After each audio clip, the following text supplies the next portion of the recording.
Selamat datang kembali teman-teman pada channel Kajian Islam di mana berisi tentang konten berbagikan Islam, ceramah-ceramah Islam.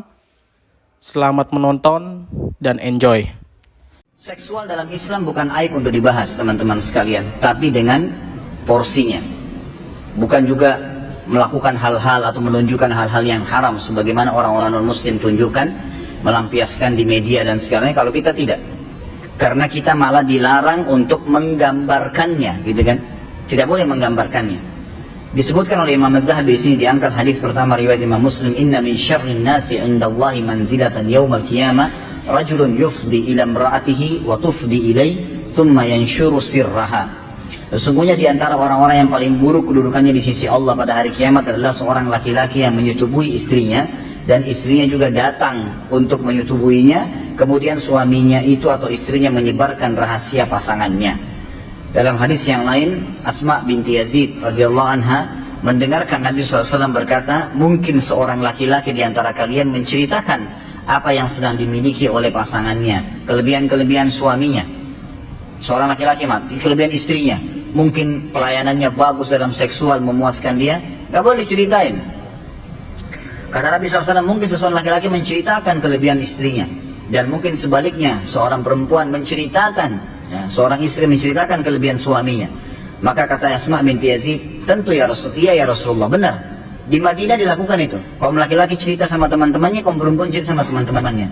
Kata Nabi SAW, jangan kalian lakukan itu, karena itu perumpamannya seperti syaitan. Laki-laki bertemu dengan syaitan perempuan di jalanan, kemudian mereka berhubungan biologis di hadapan semua orang yang menyaksikannya. Jadi di sini dilarang, berarti kan mengekspos. Tetapi berbicara yang saya maksudkan di sini yang dibolehkan adalah bagaimana kita memberikan penjelasan hukum syar'i. Hukum syar'i. Beranjak dari firman Allah Subhanahu wa taala, a'udzubillahi minasyaitonir rajim, nisa'ukum harthul lakum fa'tu harthakum anna syi'tum wa qaddimu li anfusikum. Mohon maaf sebentar.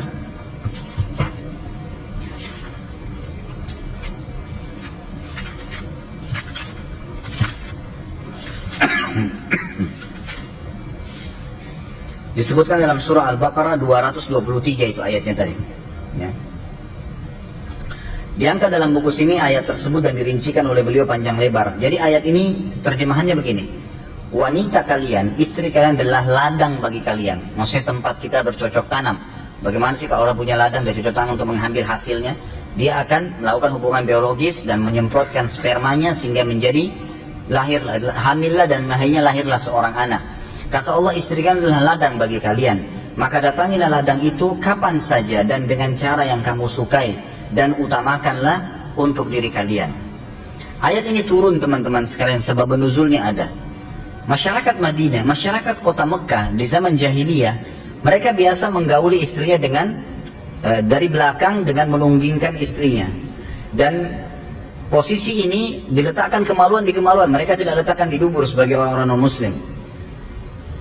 Tradisi persetubuhan di Madinah adalah wanita tidur dan laki-laki di atasnya. Nggak pernah mereka ganti posisi, selalu begitu. Waktu datang sahabat-sahabat muhajirin dari Mekah ke Madinah, mereka ada yang istrinya nggak mau masuk Islam, tinggalin. Mereka datang ke Madinah, mereka nikah sama wanita Madinah. Dan mereka tahunya hubungan biologis ala Mekah. Masyarakat Madinah perempuan cuma tahu ala Madinah, dan ternyata ada kasus terjadi waktu seorang muhajirin ingin menggauli istrinya dari Ansar, ternyata wanita Ansar ini nggak mau.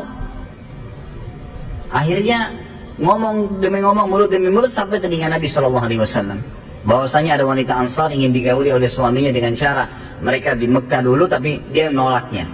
Lalu turun dan firman Allah SWT ayat 223 ini dalam surah Al-Baqarah. Wanita itu, istri itu adalah ladang kalian, maka gaulilah seperti yang kalian inginkan dan kapan saja itu, serta dahulukan diri kalian. Maksudnya si suami mendahulukan di sini dalam arti kata dia ingin memilih posisi apa saja, itu dibolehkan selama tidak melanggar agama. Ini kronologis pembukaan dalam masalah biologis itu sendiri. Berarti dari ayat ini kita dibolehkan untuk menggauli istri, gitu kan? Begitu pula si istri tentu boleh melayani suaminya. Juga disebutkan di dalam banyak riwayat yang sahih, semuanya dinukil tentang Nabi Shallallahu Alaihi Wasallam.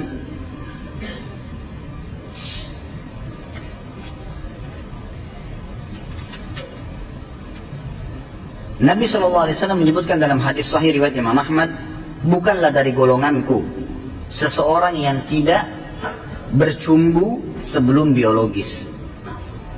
Jadi berjima itu boleh di kapan saja, selama itu adalah hal yang dihalalkan dalam agama, dan diprioritaskan di hari Jumat pagi, karena memang di hari Jumat pagi itu ada perintah.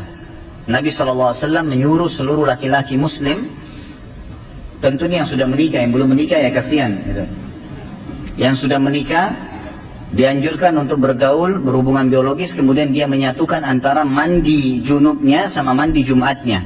Kata Nabi SAW, siapa yang mandi hari Jumat dengan mandi junub, kemudian dia pakai bajunya yang terbaik, wangi-wangian yang terbaik, menyisir rambutnya yang terbaik, kemudian dia datang ke masjid, lalu dia sholat yang diperintahkan, kemudian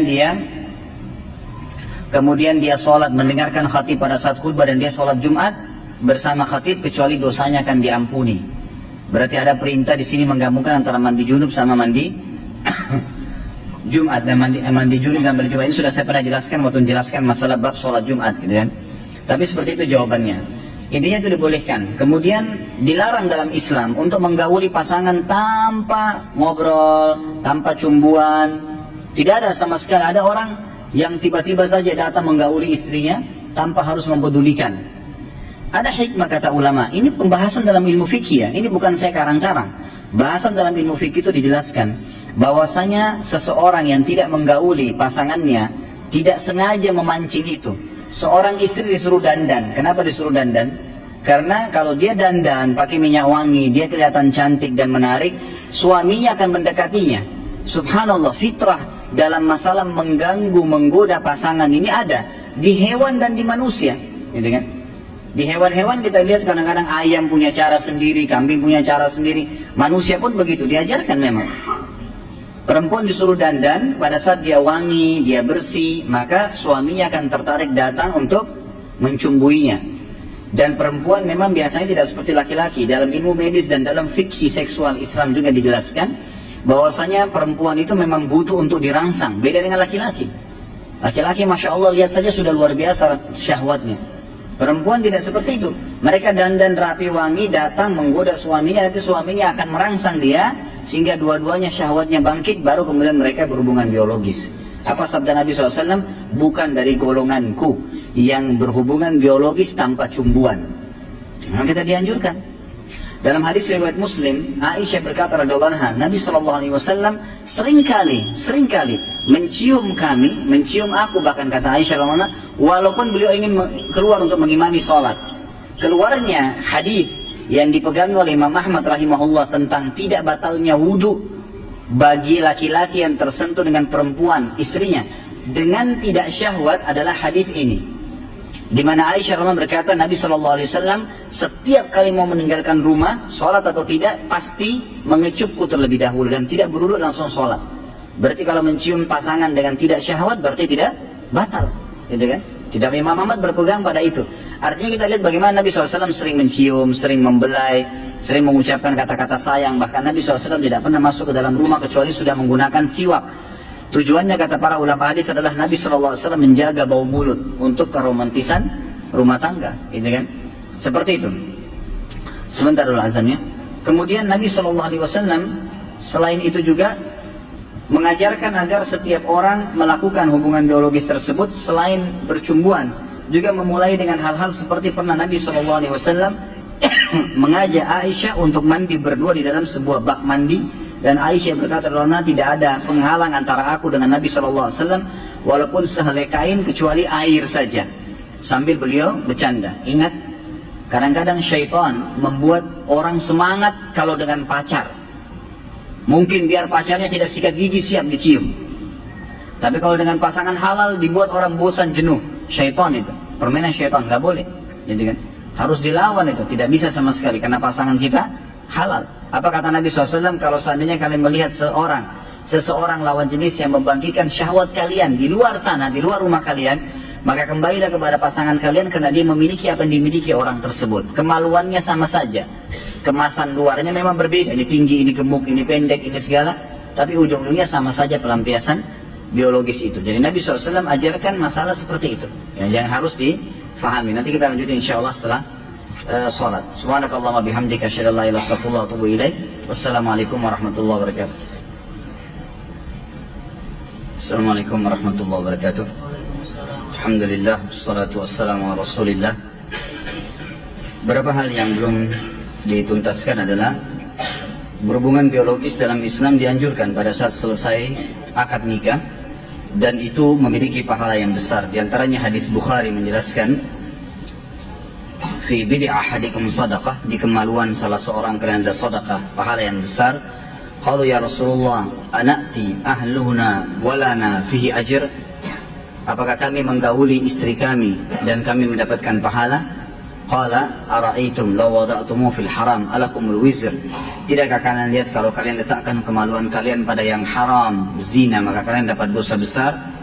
Maka kata Nabi SAW, fakadzalika fil halal, begitu pula dalam keadaan halal. Jadi dalam Islam malah dianjurkan. Nabi SAW disebutkan di dalam hadis riwayatkan Imam Muslim, anna Nabi sallallahu alaihi wasallam kana yatufu ala nisa'i bi ghuslin wahid, bahwasanya seringkali atau pernah Nabi sallallahu alaihi wasallam menggauli istri-istri beliau dengan sekali mandi, dan ini Nabi sallallahu alaihi wasallam lakukan dalam sehari.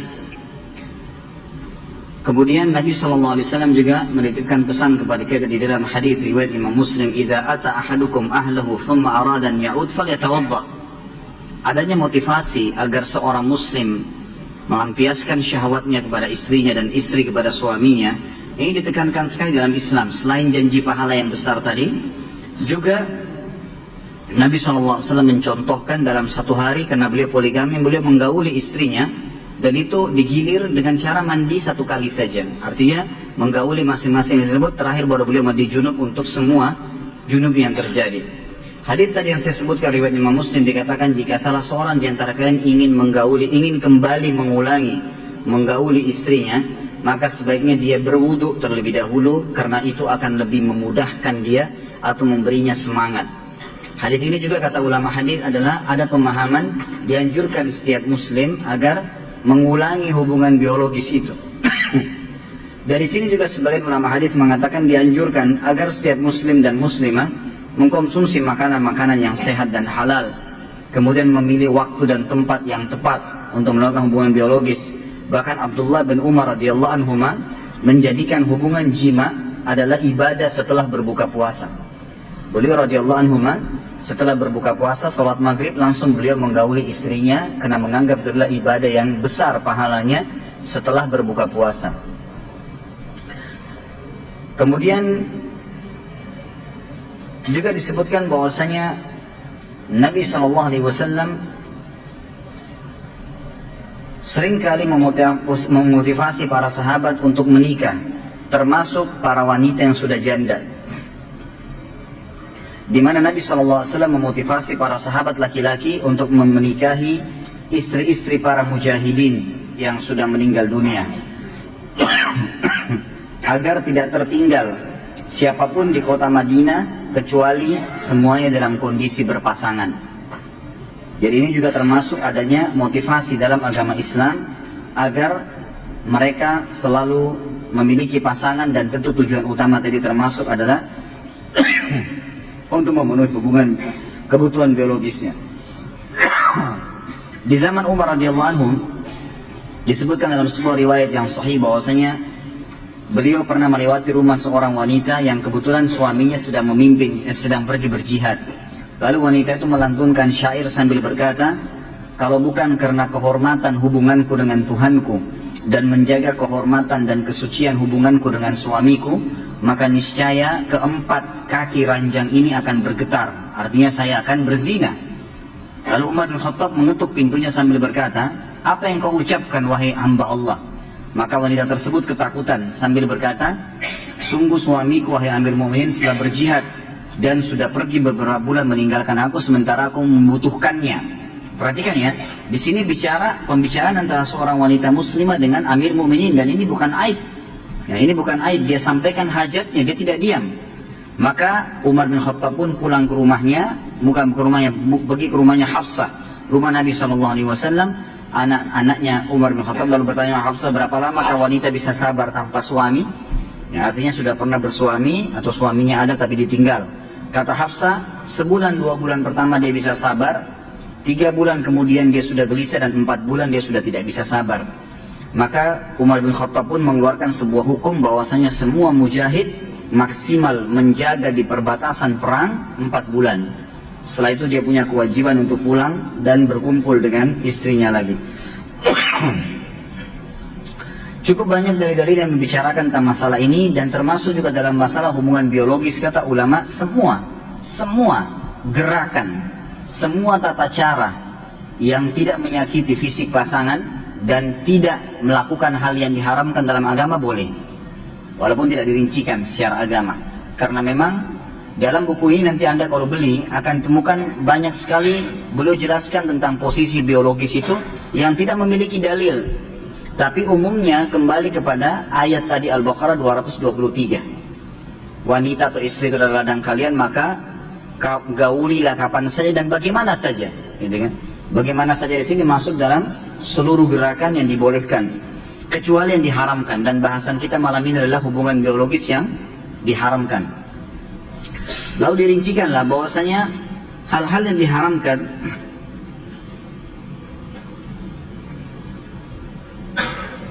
pertama, menggauli istri dari dubur. Selama diletakkan di kemaluan maka hukumnya halal.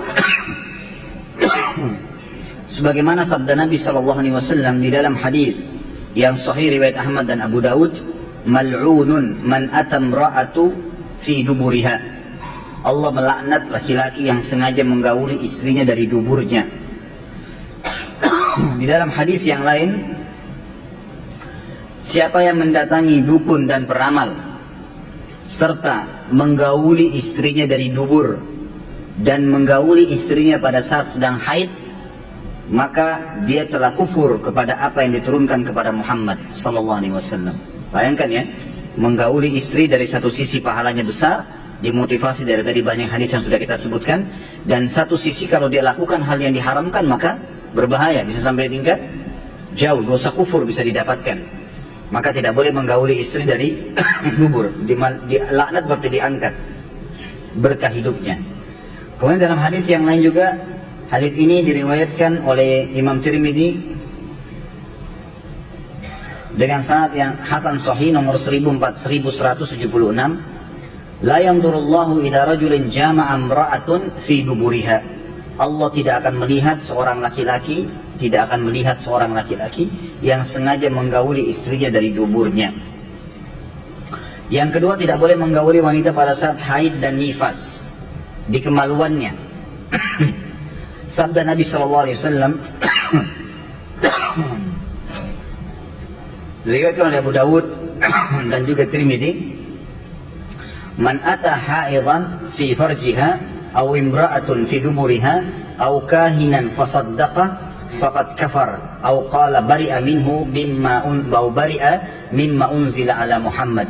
Barang siapa yang menggauli istrinya yang sedang haid di kemaluannya, atau menggauli istrinya di duburnya, atau mendatangi seorang dukun dan peramal lalu membenarkannya, maka dia telah kufur terhadap apa yang diturunkan kepada Muhammad sallallahu alaihi wasallam. Sementara kalau haid digauli seorang istri tanpa kemaluannya, selain kemaluannya, maka hukumnya boleh.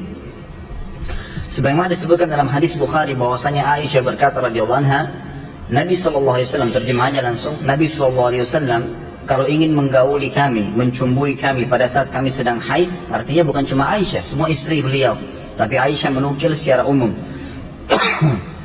Maka Nabi SAW menyuruh meletakkan kain dan mengikatnya dengan kuat di daerah kemaluan, lalu beliau menggauli kami.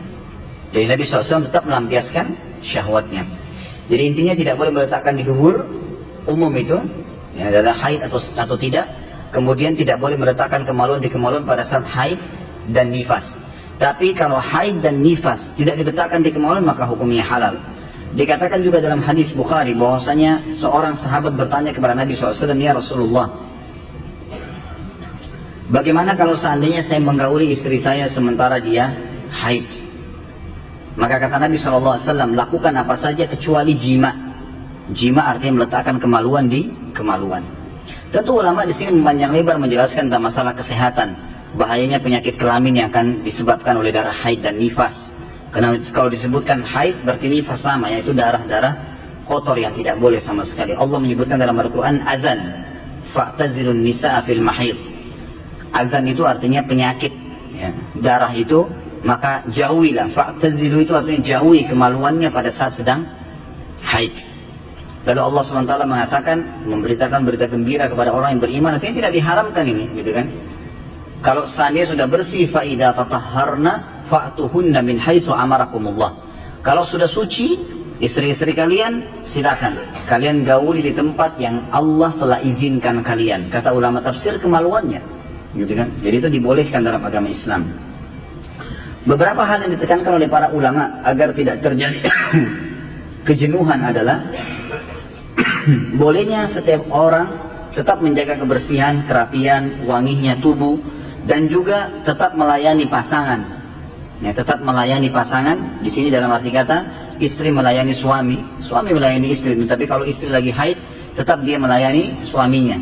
Sebagaimana yang dibolehkan dalam agama, sebagaimana dibolehkan di dalam agama. Selain daripada ini, ya, selain daripada ini, kalau kegiatan-kegiatan yang diharamkan dalam agama, ya seperti selain yang tidak diharamkan dalam agama, selain dubur, kemaluan pada saat haid dan nifas, maka dibolehkan.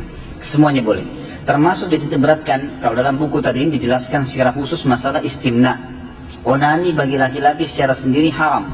Tapi kalau onani dilakukan oleh istrinya maka halal. Itu tidak ada masalah, tidak berdosa.